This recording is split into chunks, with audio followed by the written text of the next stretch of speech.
Hello बच्चों, आज हम 9th का फर्स्ट चैप्टर पढ़ेंगे जो एक नज़म है हिंदू मुसलमान और उसके शायर है त्रिलोकचंद महरून। बच्चों, जब आप नज़म पढ़ते हैं तो शायर के बारे में ज़रूर याद करें, क्योंकि शायर के बारे में 5 मार्क्स के लिए आता है। 5 मार्क्स के लिए शायर के बारे में और 5 मार्क्स के लिए मुसन्निफ के बारे में। तो अब अच्छे से याद करें। तो हम शायर के बारे में पढ़ते हैं। त्रिलोकचंद महरून दरियाए सिंध के मगरबी किनारे तहसील ईसाखिल जिया मियाँ वाली में पैदा हुए।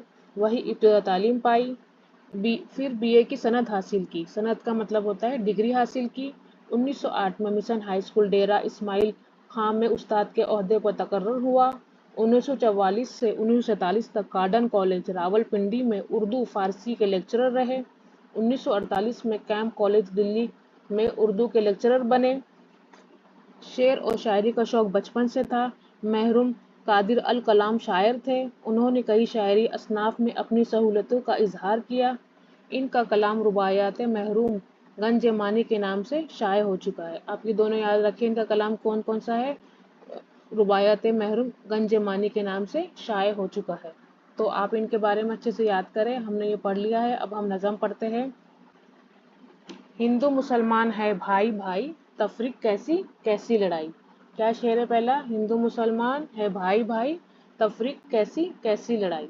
इस शेर में शायर क्या कहना चाहते हैं कि हिंदू मुसलमान आपस में भाइयों की तरह है। जब दोनों का रिश्ता भाईचारे का है तो फिर आपस में दरमियान में कोई फर्क नहीं होना चाहिए, कोई तफरीक नहीं होना चाहिए। तफरीक का मतलब क्या होता है, फर्क होता है। आपस में कोई फर्क नहीं करना चाहिए, एक दूसरे से कोई लड़ाई झगड़ा नहीं करना चाहिए और मिलजुल कर रहना चाहिए।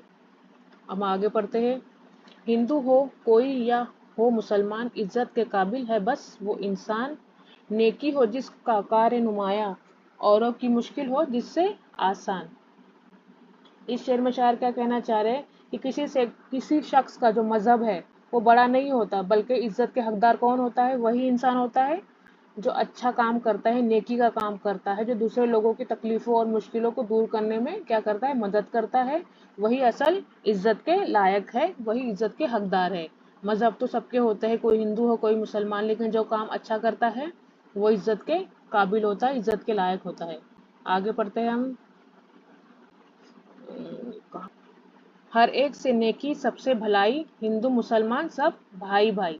शायर हमें क्या बताना चाहते हैं, हर इंसान के साथ नेकी और भलाई का रास्ता क्या करना चाहिए, हमें इख्तियार करना चाहिए। चूंकि हिंदू और मुसलमान क्या है, एक ही मिट्टी की औलाद है, इसलिए उन्हें मिलजुल कर रहना चाहिए, आपस में भाई भाई बन के अच्छे से रहना चाहिए। अगला शेर है, दोनों का मस्कन हिंदुस्तान है, दो बुलबुलें हैं एक गुलिस्तान है। तो शायर इस शेर में क्या कहना चाह रहे हैं, मस्कन का मतलब क्या होता है, घर होता है, और गुलिस्तान का मतलब चमन बाग। तो इस शेर में शायर कहना क्या चाह रहे हैं, हिंदू और मुसलमान दोनों का घर क्या है, दोनों का मस्कन क्या है, एक ही मुल्क यानी हिंदुस्तान है। वो एक अच्छी सी मिसाल देते हुए क्या कहना चाह रहे हैं, हमको क्या बताना चाह रहे हैं कि अगर हिंदुस्तान एक बाग की तरह है, एक गुलिस्तान की तरह है, तो हिंदू और मुसलमान क्या है, उसमें चहचहाने वाली दो बुलबुलें हैं जो आपस में चहचहा कर बाग में चहचहा रही है, यानी दोनों की पहचान एक वतन से है। हिंदू और मुसलमान आपस में एक साथ रहते हैं, एक गुलिस्तान यानी कि चमन में रह रहे। तो इसमें शायर ने यहाँ क्या मिसाल दी है, हिंदुस्तान एक गुलिस्तान की तरह है, तो उसमें हिंदू मुसलमान को क्या कहा है, दो चहचहाने वाली बुलबुलें कहा है। आगे पढ़ते हैं हम।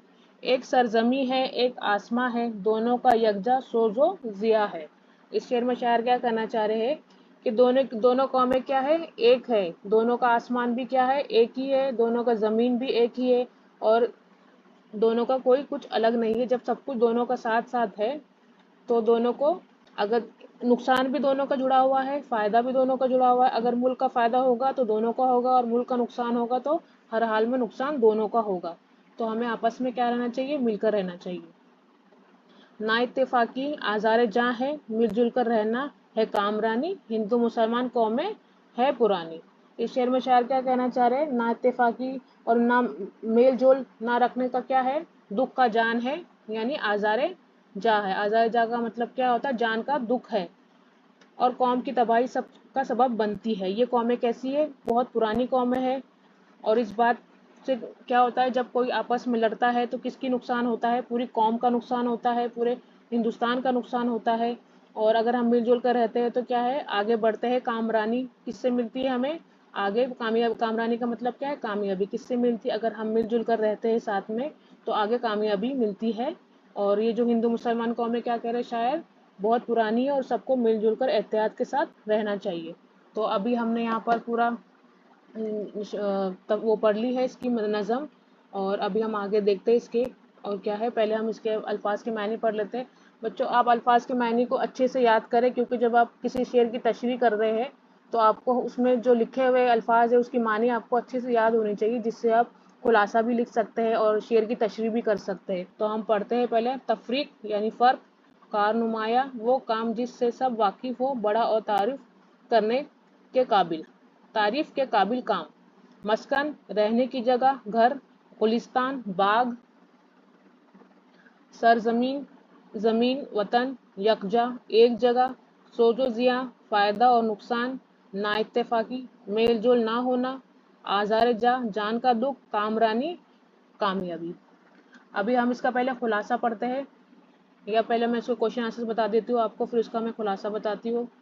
सवाल नंबर 1 है, इज्जत के काबिल कौन है?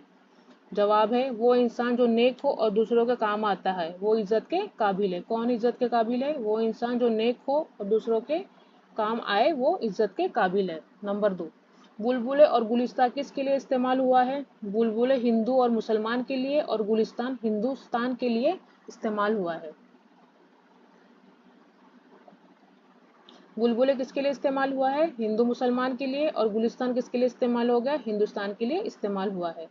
ना इत्तेफाकी को आज़ार जान क्यों कहा गया है? आज़ार जान का मतलब मैंने बताया था ना ऊपर, यानी कि जान का दुख। ना इत्तेफाका यानी आपस में मेल जोल ना होने से दिली दुख पहुंचता है और कौम को नुकसान होता है, इसीलिए जान का दुख यानी आज़ार जा कहा गया है। इसलिए कहा गया है, ना इत्तेफाका यानी आपस में मेल जोल ना होने से दिली दुख पहुंचता है और कौम को नुकसान होता है, इसीलिए इसे जान का दुख आज़ार जा कहा गया है। सवाल नंबर 4 है, कामरानी का राज क्या है? मिलजुल कर रहना ही कामयाबी कामरानी का राज है। मिलजुल कर रहना ही कामयाबी यानी कामरानी का मतलब क्या है? कामयाबी का राज है। अब नीचे लिखे हुए लफ्जों के वाहिद बनाए। यहाँ पर क्या दे रखा है? हमें जमा दे रखी है, हमें उसका वाहिद बनाना है। और, बुलबुले बुलबुल, कौमे कौम, नेकिया नेकी। एक बार और पढ़ती हूँ मैं, और बुलबुले बुलबुल, कौमे कौम, नेकिया नेकी।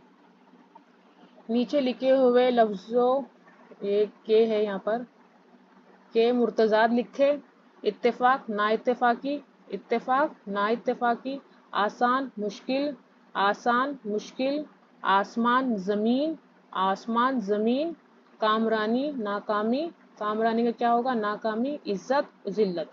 यहाँ पर हमने नज़म है उसके क्वेश्चन आंसर्स भी पढ़े, जो भी एक्सरसाइज थी सब पढ़े। अब हम उसके बाद पढ़ते हैं इसका खुलासा। मैं पढ़ती हूँ, आप देखिए खुलासा। तिलक चंद महरूम ने अपनी नज़म हिंदू मुसलमान में बताया।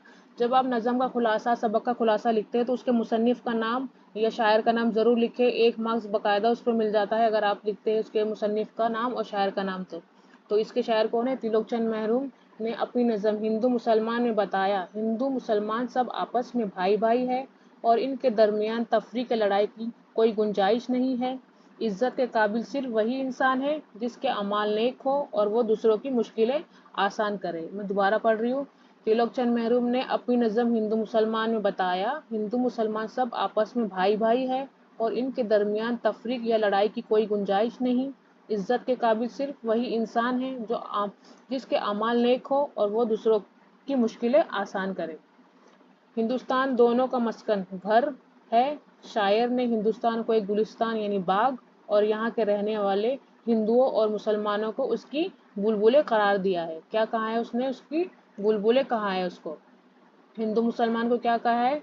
बुलबुलें, और हिंदुस्तान को कहा है गुलिस्तान और बाग कहा है। तो ये क्वेश्चन आंसर्स भी है इसके, तो आप इसको अच्छे से याद करें। दोनों कौमों का फायदा और नुकसान एक दूसरे से जुड़ा हुआ है। ना इत्तेफाकी और आपसी झगड़े जान का दुख यानी आज़ार जां है, जबकि मिलजुल कर रहने में ही हकीकी कामयाबी यानी कामरानी है। तो ये मैंने छोटा सा लिखा है, आप इसको देखें, अच्छे से याद करें खुलासे को भी, और खुलासा लिखे, उसके शायर का नाम ज़रूर लिखे और शायर के बारे में भी पढ़े, क्योंकि शायर के बारे में भी आता है।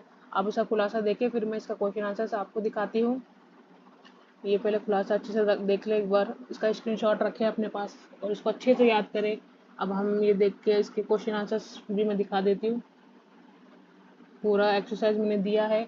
अगर आपको कोई परेशानी होती है, कुछ समझ नहीं आता, तो आप कमेंट करके पूछें, मैं उसमें बताऊंगी। अगर आपको मेरा वीडियो अच्छा लगता है तो लाइक शेयर और सब्सक्राइब कर दीजिए। आज के लिए इतना ही। Thank you.